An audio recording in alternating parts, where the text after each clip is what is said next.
All right, ladies and gentlemen, welcome to the International 5. We're here on press day, the interim between the group stages and the main event. We've got Gustav here, the captain of Team Secret. Gustav, what's the good word? How you feeling here after the group stage?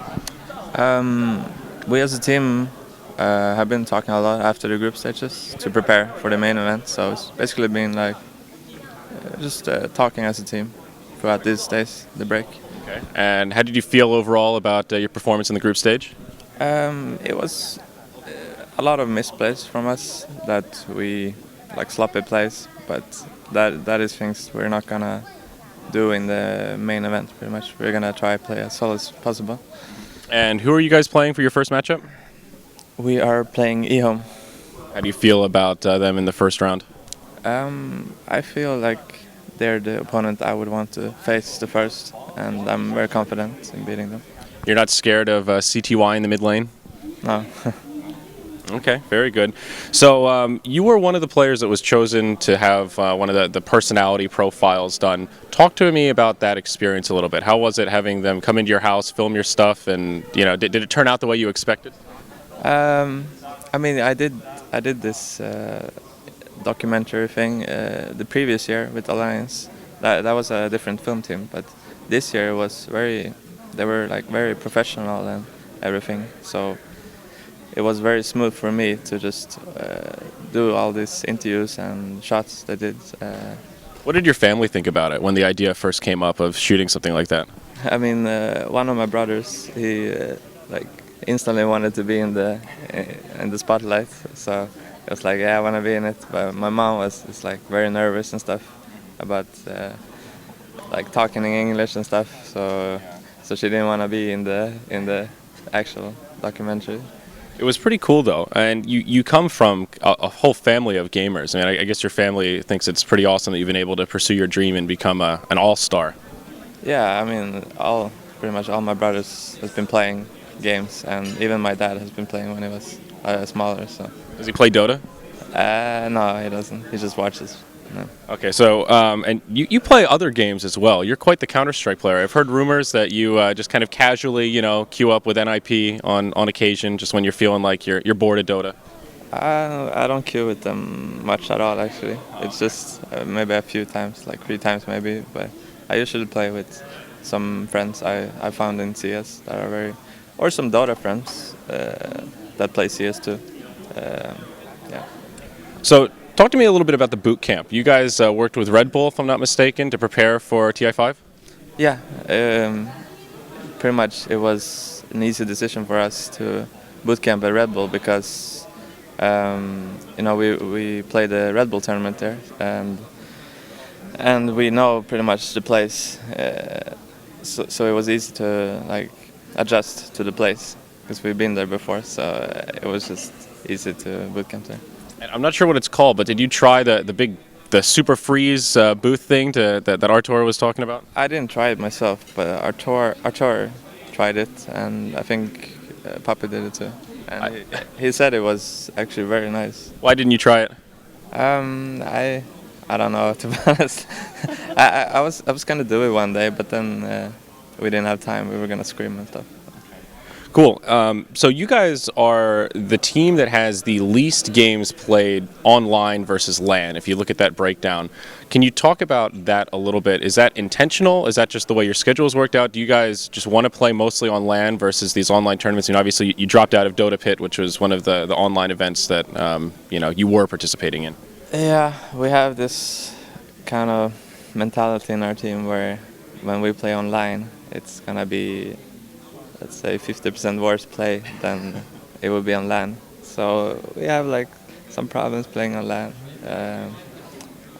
I don't know what's causing it. Maybe Artis is playing on, because Artis is playing on US West, from US West to Europe and stuff like that. But that's not mainly the thing.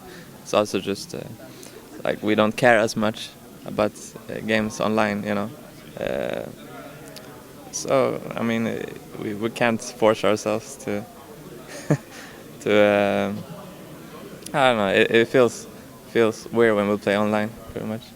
Okay, fair enough. So even so, when we try to practice online, it's kind of the same thing. That's why we want to boot camp as much as possible. Right. Yeah, it's definitely a better experience when you're all in the same place and you can actually talk after games. And you guys are a team that even when you win, it seems like your dialogue after games is very healthy. Just from what we're able, I mean, obviously we can't hear what you're saying, but we can see the camera shots where you all seem to be, not yelling at each other, very not emotionally charged, and just even when, I've heard a lot of people say in the viewing room they won, but you would think that they just lost based on the way they look. Can you talk about that? Yeah, that's pretty funny because that's pretty much what I was gonna say. Usually when we win, like let's say in these group stages, our wins were like not clean, and there was a lot of misplays. Even though from a spectator point of view it was like a stomp, we feel like we didn't play at our best, and we will go and talk about why right after the game. And I mean it's kind of healthy to not just let it slide by. If you let it slide by, then you're gonna keep playing like this. So you guys prioritize having really good and honest communication amongst the team. Do you think that's one of the most important things to be a successful team? Yeah, I mean, if you let's say you're just winning like these groups, you keep winning. Like let's say our DAC run, if we just keep winning and then we play sloppy in these games and we don't address it, then eventually it's gonna come back and bite you, right? So. It's a good mentality to have. So I just want to ask you a couple questions about hero picks, because right now we've seen a really diverse, I think we've seen every item in the game picked up and the majority of the heroes played so far. What do you think about all the techies that's been played? Well, I feel like the tech is top tier pick for sure, but he's I feel like he's not. You can't pick him that early in the draft. It's gonna be way too obvious what they want to do, and he has a lot of weaknesses this year. On a personal level, are you a techies hater? Do you wish techies was not in captain's mode?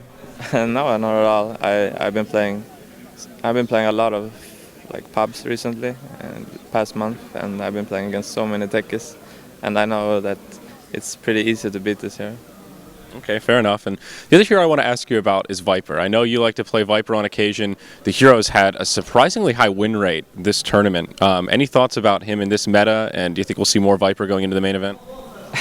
Well, yeah, I mean, lately I've been winning with Viper, but if you look back in history, I think I lost like every single Viper game.